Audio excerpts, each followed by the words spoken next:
भगवद गीता ज्ञान विज्ञान योग अध्याय 7 ज्ञान और विज्ञान का योग। श्लोक 1 से 10 और उनकी व्याख्या। श्लोक 1। श्री भगवानुवाच मया सक्तमना पार्थ योगं युञ्जन मदाश्रय असंशय समग्रण मा यथा ज्ञास्यसि तच्छृणु। अनुवाद।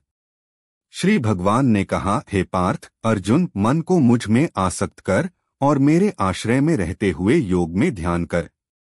इस प्रकार संदेह से परे तुम मुझे पूर्ण रूप से जान सकोगे। इस श्लोक में भगवान श्री कृष्ण अर्जुन को निर्देश देते हैं कि उसे अपने मन को भगवान में लगाना चाहिए और उनकी शरण में रहते हुए योग का अभ्यास करना चाहिए।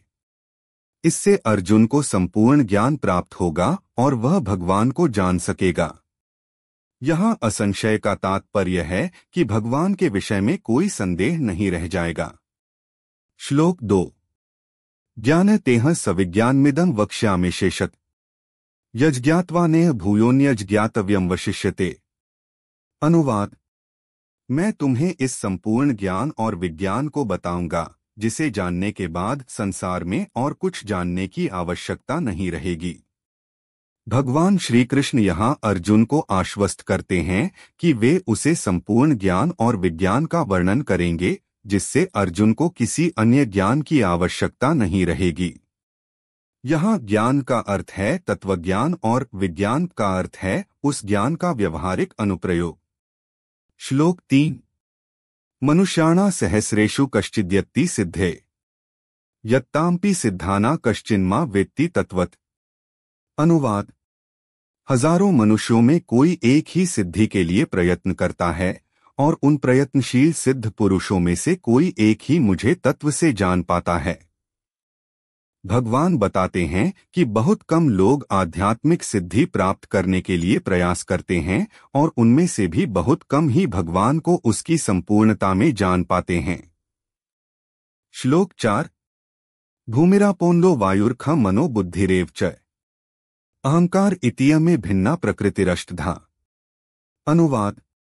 भूमि, जल, अग्नि, वायु, आकाश, मन, बुद्धि और अहंकार ये 8 प्रकार की मेरी प्रकृति हैं। यहाँ भगवान श्री कृष्ण ने अपनी विभूतियों को वर्णित किया है और कहा है कि ये 8 प्रकार की भौतिक तत्व उनकी प्रकृति का भाग हैं। श्लोक 5। अप्रेयमितस्त्वन्या प्रकृतिं विद्धि में परा जीवभूता महाबाहो ययेदं धार्यते जगत। अनुवाद। हे महाबाहो अर्जुन, इन भौतिक तत्वों के अतिरिक्त एक दूसरी मेरी उच्चतर प्रकृति भी है जो जीवात्मा है और जिससे यह संपूर्ण जगत धारण किया जाता है। भगवान श्री कृष्ण यहाँ अपनी 2 प्रकार की प्रकृतियों का वर्णन कर रहे हैं, एक भौतिक स्थूल और दूसरी आत्मिक सूक्ष्म। आत्मा या जीवात्मा को भगवान की उच्चतर प्रकृति बताया गया है। श्लोक 6। एतद्योनीनि भूतानि सर्वाणि त्युपधारय अहकृत्स्नस्य जगत प्रभव प्रलयस्तथा। अनुवाद। संपूर्ण सृष्टि इन दोनों प्रकृतियों से उत्पन्न होती है।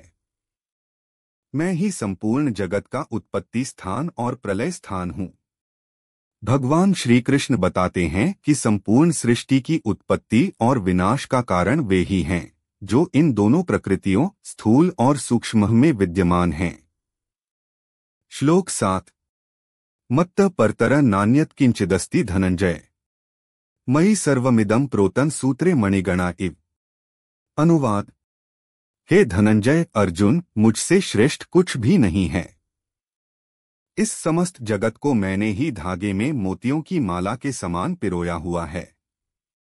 भगवान श्री कृष्ण यहाँ अपनी सर्वोच्च स्थिति को बताते हुए कहते हैं कि उनसे परे कुछ भी नहीं है और यह संपूर्ण जगत उनके द्वारा पिरोया हुआ है जैसे धागे में मोती पिरोए होते हैं। श्लोक 8।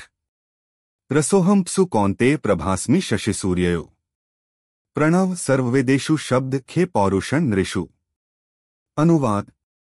हे कौन्तेय अर्जुन, मैं जल में रस हूँ, चंद्रमा और सूर्य का प्रकाश हूँ, वेदों में ओंकार हूँ, आकाश में ध्वनि हूँ और मनुष्यों में पौरुष हूँ। भगवान यहाँ अपनी विभिन्न विभूतियों का वर्णन कर रहे हैं और बता रहे हैं कि वे जल में रस, सूर्य और चंद्रमा का प्रकाश, वेदों में ओंकार, आकाश में ध्वनि और मनुष्यों में पौरुष के रूप में विद्यमान हैं। श्लोक 9। पुण्यो गंध पृथिव्या च तेजश्चास्मि विभावस। जीवन सर्वभूतेषु तपश्चास्मि तपस्विषु। अनुवाद।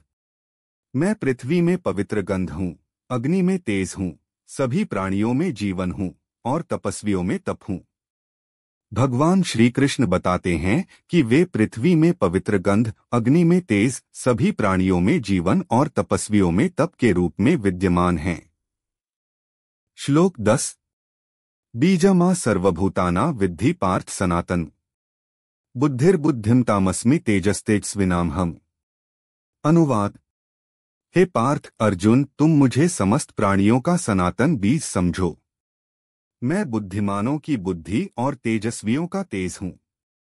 भगवान श्री कृष्ण कहते हैं कि वे सभी प्राणियों का सनातन बीज हैं, अर्थात समस्त जीव उन्हीं से उत्पन्न होते हैं। वे बुद्धिमानों की बुद्धि और तेजस्वियों का तेज भी हैं। यह श्लोक भगवान की सर्वव्यापकता और उनकी विभूतियों की महिमा को बताता है। निष्कर्ष।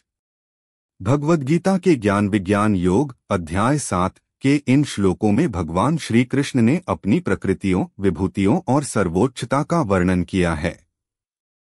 अर्जुन को उन्होंने बताया कि समर्पण और योग के माध्यम से ही भगवान को संपूर्णता में जाना जा सकता है। इस अध्याय में भगवान ने यह भी स्पष्ट किया है कि उनका ज्ञान और विज्ञान असीमित और सर्वव्यापी है, जिससे समस्त सृष्टि का संचालन होता है।